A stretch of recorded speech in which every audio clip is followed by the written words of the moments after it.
Well, I would love to circle back on the conversation of the Focusrite thing and like maybe the entry level stuff. So this is a Okay. conversation, and me and you have both made content on TikTok that has done Mhm. big numbers on Mhm. having this conversation. Um, Yeah. and it's just a thing that is Mhm. Mhm. hard to explain in 15 to 30 seconds, It is. even in the 10 minutes like the subtlety without being able to show, Yeah. and without the, I mean, how long have you been doing this over the span of your years? I'm looking at like 8 to 10 years total. Mm.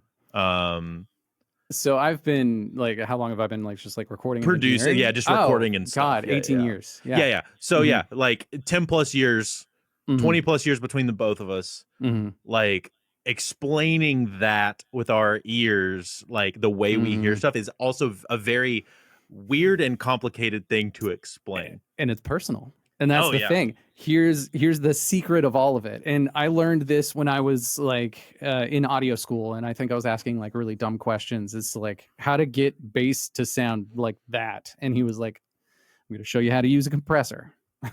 Something to keep in mind. If it sounds good to you, that's all that matters. And Yeah. so, like, if somebody else hears it and they go, "Oh, it's overcompressed," like that's fine. It might be, but if that's what you were going for, that's what matters. That kind of thing. Yes. And so, like, when it comes to gear, it's preference, Mhm. and that is all it is. So, does it? Is it true that you can make a hit record with a Focusrite Scarlett in an AT 2020? 100%. 100%. Absolutely. It's been No done one is going multiple to say times. exactly. No one's going to say otherwise. But if someone wants to tell you as you're talking gear that, oh, you don't need any fancy stuff because you can make a hit record with a Focusrite Scarlett, great. That's not what we're talking about. Yeah, Like yeah, yeah. ultimately, when it comes down to it, it's like, thank you so much for interjecting with a different subject. And but like they do Yeah. intertwine. And so it's like I have a big respect for the audience. Like I Mhm. respect the audience. I respect their time. I very much appreciate any of the attention that anybody has ever given me. So thank you officially. But like just throwing that out there. But like the other side of it though is that when you have these nuanced discussions, they can seem very one-sided. Yeah. Yeah, it's real easy to come off as like pretentious whenever you talk Exactly. about I this try stuff. really hard not to be a douchebag about it I whenever I'm Same. I having just these don't care conversations. anymore. Same. Because I feel like so many people are just like led astray, you know? Mhm. Yeah. Like what people don't understand is that you can make great records with cheap gear. Mhm.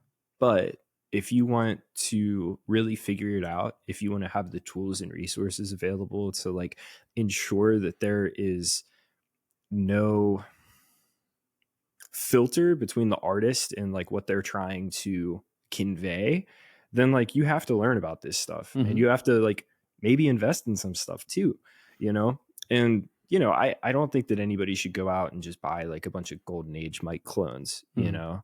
I also don't think that anybody should take out a loan and go buy a bunch of Telefunken mics. No. But Yeah. it's like it's important to understand the gear that you have and Yeah. how to use it and Mhm. when it should be used and how these choices affect the end result.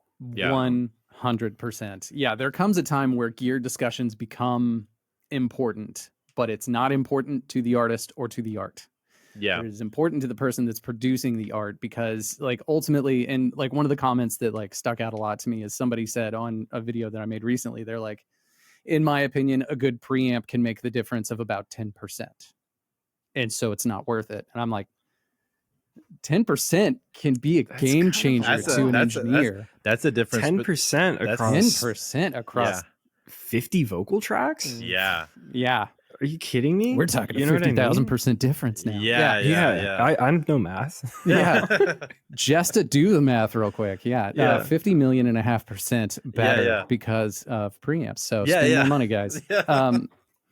Obviously kidding. Yeah, it's a nuanced discussion. And I think one of the comparisons that I recently made was like, it's, if you go into a guitar store and you plug in your guitar and you plug into a Roland jazz chorus and you're like, oh man, that's got a really cool sound. I am vibing with that a lot. It sounds super good. And then you unplug it and plug it into the amp next to it, right? Fender Vibro Champ, I think is the example I made. Oh, a lot brighter. It's got a totally different sound. Oh, when I crank it up, it's got that tube breakup. And Yeah. if somebody walks up to you when you're trying out those 2 amps and they go, oh, there's no difference, that's just companies trying to get you to spend more money. It's like, I mean, it might be if you're like a kid with like a line 6, nothing against the line 6 amps, but it's like, if Yeah. that's getting you what you want as you're playing guitar in your bedroom, then that's Yeah. all that matters.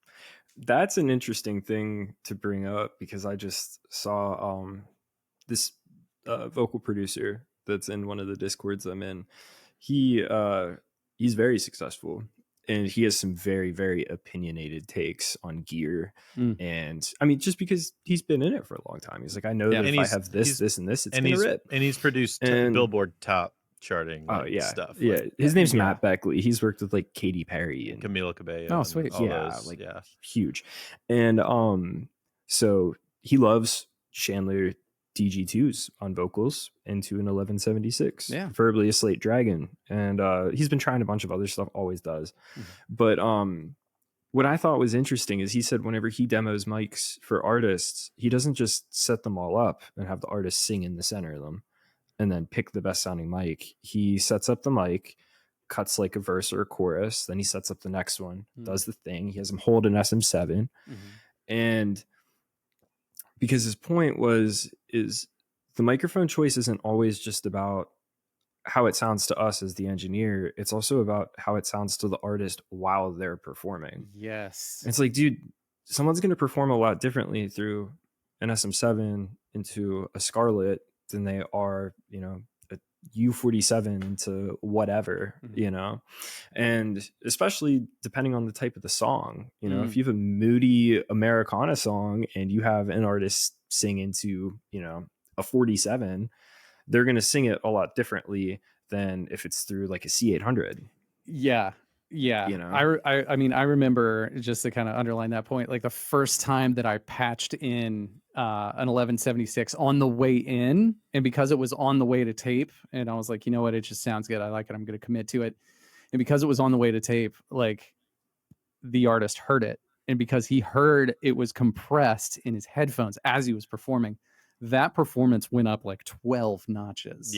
And I was like, oh, wow. Having a compressor just in the ears of the artist can absolutely change the performance. I can't stand recording vocals without a compressor. Yeah. I will literally take any compressor over no compressor, And it's just really important that the artist like hears themselves the way that they want to. Some artists don't want themselves in their ears at all. Yeah. And that's fine. Yeah. But for sure. All of these things matter. It's like playing, it's like, if you're sitting down to write a song and you're just hearing a DI guitar, what kind of ideas are you going to come up with than if you had like a super creative chain going? Right. It's like what we hear inspires what we play or how we perform. Absolutely. And combine that with the fact that like in post, whenever you're mixing, like it kind of sucks fixing 80 vocals that were all cut on an SM57, but so I think it goes even further than just like the quality thing. Yeah. And then the other thing, because this is a crazy nuanced discussion and we really need a 10 episode podcast to really dive into this fully, is that like the limitations can also inspire just as much creativity too. And so we also need to be very cautious about that. And this is one of the reasons why it's like, I love TikTok and social media. I do. I just get it. I understand it. I love the community and the connection.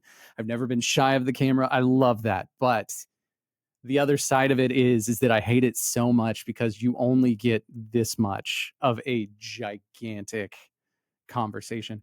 And so like, I think I've even said this on my TikTok before of like my dream studio would have a 16 track 1-inch tape machine because of the limitations that would inherently have. Like I love some of my favorite sounding records were cut on a Tascam, like a 16 track.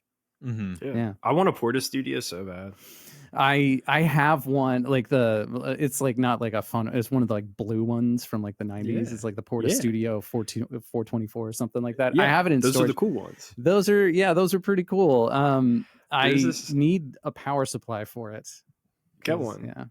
Yeah. I was like, this artist I really like, called Mickey. He has probably like the coolest guitar tone that I've heard recently.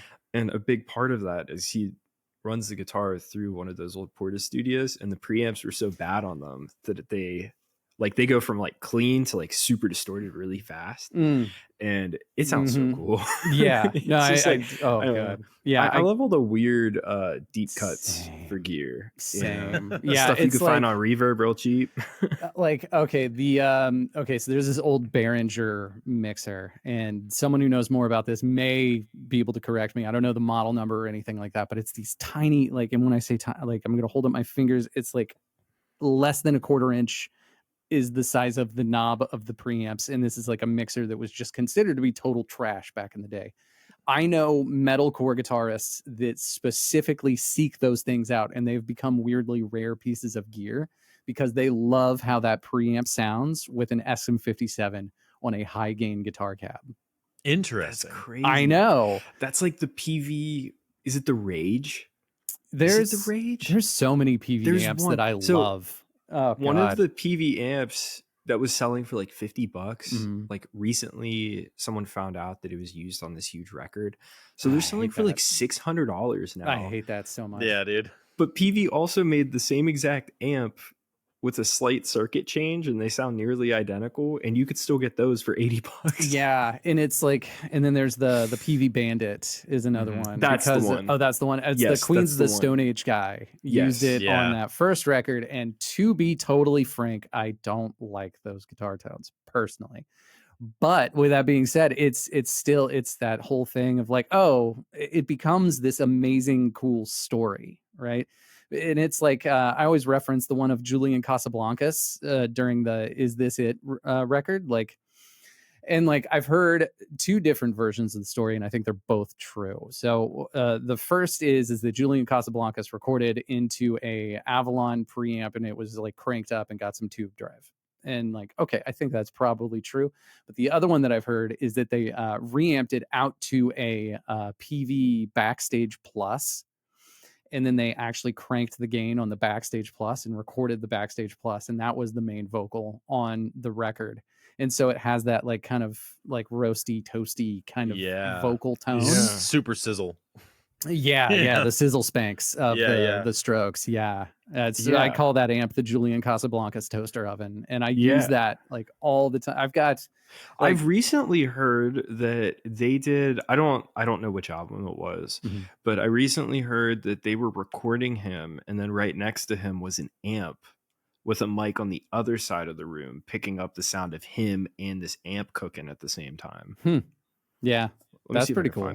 Yeah. That's interesting. There's so much lore around the studio stuff. It's one of those things where it's like, I love the lore. I love the stories. I'm just a fan of stories. It's 100%. So hard to decipher like the truth and what's maybe a little. While Josh is looking that up, because I have to actually make a TikTok about this today or tomorrow, because I have a comment that I get these comments all the time, and I'm sure you do too, which is, well, what do you suggest for people that are getting started?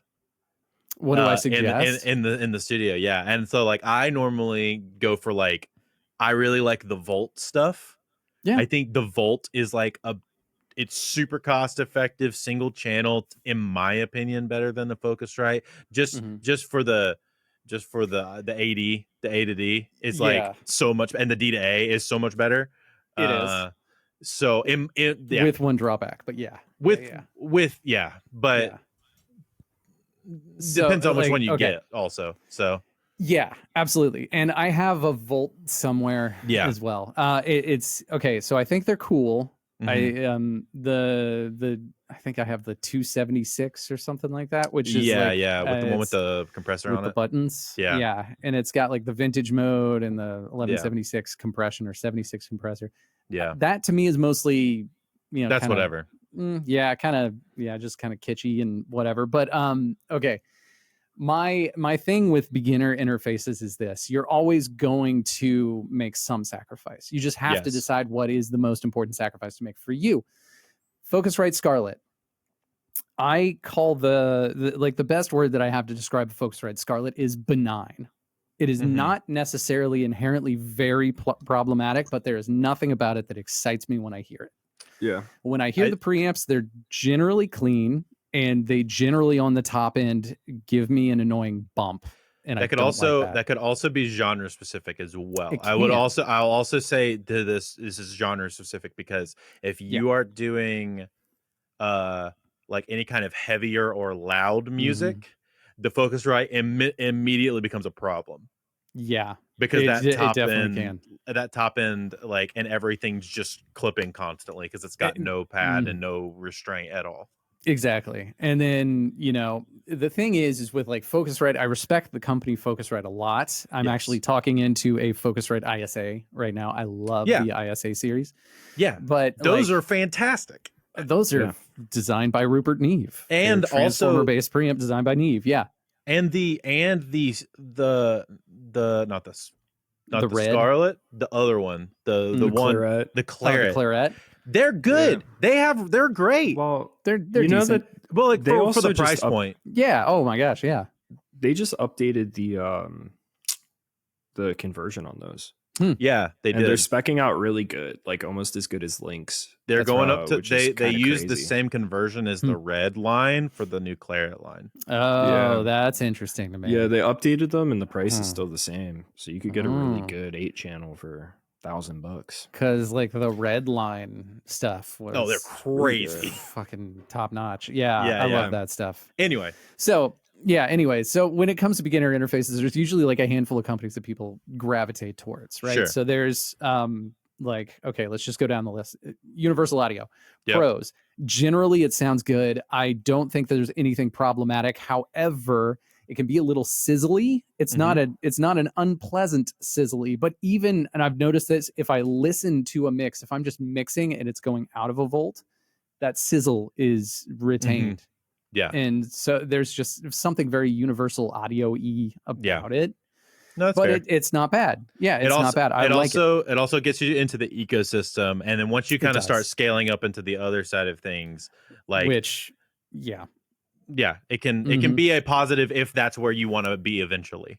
It is. And I think like they had a promotion that they've run a couple of times since the Volt series came out, where it's like if you signed up for a year of their plugins, they would send you a free Volt. Yeah, which I was like, that's like canceling out the cost of everything. Yeah, that's crazy. Yeah, so that stuff's great. And then you've got like the SSL2 and the 2 Plus. I think that's good. Generally speaking, I think I've said this before, but the sound of the SSL2 is very round. I know a lot of people don't like it for that reason. Like it's very muddy. Yeah, it is. Yeah, so it can get a little muddy. The high end is just not really there. So if I am like I've had like some vocals that were recorded on an SSL2, and when I get them, I'm like high shelf, and then I have to deal with the problems of boosting high shelf. Yeah, and then so that's going on. It's almost the opposite of a Focusrite, actually. Exactly. I think that's 100% true. Conversion, fine. Like all the conversion and all these are pretty much right at all the same level. There's nothing that really ekes out above the rest, except it's basically a solved problem now. Yeah, except for the Audient. The Audient ID series, I think as far as conversion goes, I think they are ahead above the rest. Their preamps, everybody raves about their preamps. I think it's also just like the Focusrite Scarlet. It's just benign. Like they're a little more present. I think they're a little cleaner. Yeah, and I would put them just a little bit above that. But they're also priced just a little bit above those as well. Though I tend to recommend I kind of stay away from the Focusrite mainly because of I've had too many conversion problems. I've had too many people recording really terrible vocals on them. I tend to lean UAD lower end, Audient lower end, and the SSL. End. I always just keep it simple. I say get a Claret, a Babyface, or an Apollo Twin. Babyface is a great shout. Babyface is a great shout. Not for everybody though, I don't think, because they're ugly. Yeah.